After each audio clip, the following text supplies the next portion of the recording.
মালয়েশিয়ার আজকের নিউজ। মালয়েশিয়ায় শ্রমবাজার।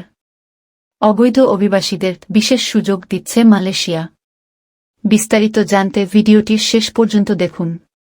মালয়েশিয়ার শ্রমবাজার। বাংলাদেশের জনশক্তির বড় একটি বাজার মালয়েশিয়া।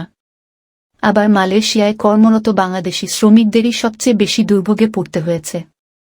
প্রায় ৫ লাখ শ্রমিক সেখানে কর্মরত থাকলেও তাদের মধ্যে খুবই কম আছেন যারা কোনো না কোনোভাবে হয়রানি কিংবা প্রতারণার শিকার না হয়েছেন। সরকারের নিয়ন্ত্রণ না থাকায় এক শ্রেণীর রিক্রুটিং এজেন্সি কিংবা তাদের দালালদের কারণে শ্রমিকদের এই দুর্ভোগে পড়তে হয়।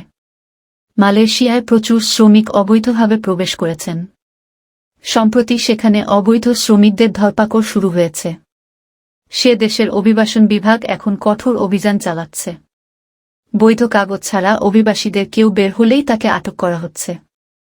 বৈধ অনুমোদন না থাকায় গত ১ মাসে ৪,০০০-এর বেশি অভিবাসীকে আটক করেছে মালয়েশিয়ার অভিবাসন বিভাগ। এর মধ্যে প্রায় ১,০০০ বাংলাদেশি রয়েছেন। আটক কর্মীদের মধ্যে বাংলাদেশির সংখ্যা বাড়ার অন্যতম কারণ পর্যটক হিসেবে গিয়ে ফিরে না আসা। এছাড়া যেসব কর্মীর পাসপোর্ট ভিসা কোম্পানির কাছে জব্দ রয়েছে সেসব কর্মী বের হলে তাদের আটক করা হয়। মালয়েশিয়ায় যারা অবৈধভাবে গিয়েছিলেন বা সেখানে যাওয়ার পর যারা অবৈধ হয়েছেন তারা এখন সমূহ বিপদের মধ্যে আছেন। কোনোভাবে তাদের রক্ষা করা যায় কিনা সেটিও ভেবে দেখতে হবে। অভিবাসন বিশেষজ্ঞরা বলছেন এটি অনেক দিনের সমস্যা।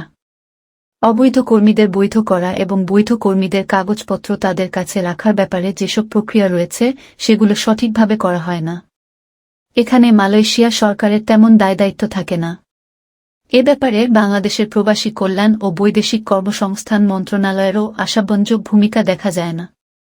অভিবাসন বিশেষজ্ঞরা মনে করছেন সরকারের উচিত আমাদের শ্রম উইংকে ব্যবহার করে কর্মীদের বৈধতা দেওয়া এবং বৈধ কাগজপত্র তাদের কাছে থাকার বিষয়টি নিশ্চিত করা। এটি নিশ্চিত না হওয়ার কারণে ঘুরে ফিরে একই জিনিস বারবার ঘটছে। প্রতিবারই তাৎক্ষণিক কিছু সমাধান করা হয় কিন্তু দীর্ঘস্থায়ী কোনো সমাধান নেই। অভিবাসন বিশেষজ্ঞরা বলছেন এটির সমাধান কঠিন কাজ নয়। সরকারকে এগিয়ে আসতে হবে। বাংলাদেশের সবচেয়ে বড় শ্রমবাজার সৌদি আরব, ওমান ও কাতার। জনশক্তি রপ্তানিতে এই ৩ দেশের পরেই মালয়েশিয়ার অবস্থান। একসময় দেশটি বাংলাদেশের জনশক্তি রপ্তানির বড় বাজার হিসেবে গড়ে ওঠে। কিন্তু নানা জটিলতা ও এক শ্রেণীর এজেন্সির প্রতারণার কারণে এই বাজারের সুফল মেলেনি।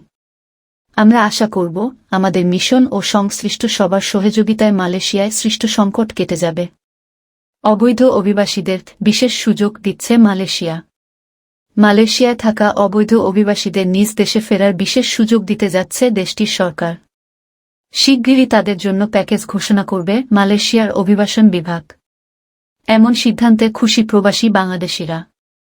এক বিবৃতিতে দেশটির স্বরাষ্ট্রমন্ত্রী সাইফুদ্দিন নাসুশন ইসমাইল জানিয়েছেন সাধারণ ক্ষমার আওতায় স্বেচ্ছায় দেশে ফিরতে চলতি বছরের ১ মার্চ থেকে বাস্তবায়ন করা হবে নতুন এই কর্মসূচি।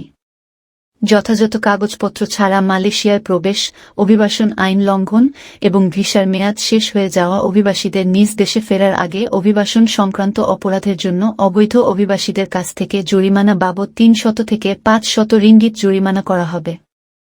এর মধ্য দিয়ে পুলিশের হাতে আটক ও কারাগারে যাওয়ার হাত থেকে রক্ষা পাবেন অভিবাসীরা। এর আগে দেশটির সরকার অবৈধ অভিবাসীদের বৈধতা দিতে আর্টিকেল ২০ নামের একটি প্রোগ্রামের ঘোষণা দেয় যা শেষ হয় গেল বছরের ৩ ডিসেম্বর। তবে রেজিস্ট্রেশন পর্ব শেষ হলেও এর যাচাইকরণ প্রক্রিয়া চলবে চলতি বছরের ৩ মার্চ পর্যন্ত। এই প্রোগ্রামে এখন পর্যন্ত ম্যানুফ্যাকচারিং, কনস্ট্রাকশন, ফার্মিং, এগ্রিকালচার ও সার্ভিস সেক্টরে প্রায় ৫,১৮,০০০ অবৈধ অভিবাসী তাদের নাম নিবন্ধন করেছেন।